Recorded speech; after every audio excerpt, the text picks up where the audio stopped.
जब मस्जिद का दरवाजा बंद था और मैंने अजान सुनी, बारिश की बूंदें चेहरे पर गिर रही थी और मैं सड़क के किनारे थका हारा खड़ा था।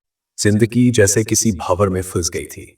नौकरी छिन चुकी थी, दोस्त साथ छोड़ चुके थे और माँ का आखिरी जुमला अब भी कानों में गूंज रहा था। बेटा, रब को मत भूलना, वो सब कुछ लौटा देता है, बस तू पलटा। लेकिन मैं पलटा नहीं। मैंने खुद को दुनिया के शोर में इतना गुम कर लिया कि दिल की आवाज सुनाई देना बंद हो गई। आज रात मैं नशे में धुत अपने ही अस्तित्व से नफरत करते हुए सड़कों पर भटक रहा था। खाली जेब, भीगे कपड़े और नम आंखें। अचानक मेरी नजर सामने वाले सफेद गुंबद पर पड़ी। वो एक छोटी सी मस्जिद थी। पता नहीं क्यों मैं उसकी ओर बढ़ गया। शायद बारिश से बचने के लिए, शायद कुछ सुकून की तलाश में। लेकिन जैसे ही मैं दरवाजे के पास पहुंचा, वो बंद था। मायूस होकर मैं दीवार से टिक कर बैठ गया। सिगरेट जलाई, लेकिन बारिश ने उसे भी बुझा दिया। अजान की आवाज गूंजी, अल्लाहू अकबर, अल्लाहू अकबर। मैं चौंक गया।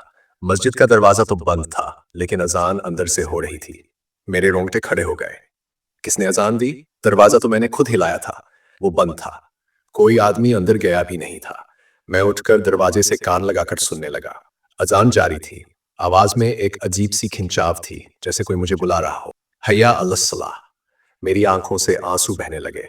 सालों की बेहोशी, गुनाह, बगावत, सब जैसे अजान की हर सदा के साथ टूटते जा रहे थे।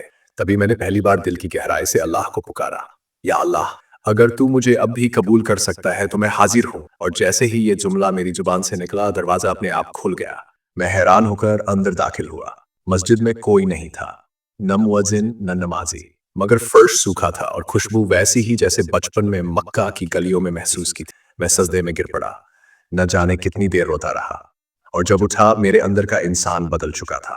दरवाजा बंद था, मगर मेरे रब ने मेरे लिए अपना दर खोल दिया था।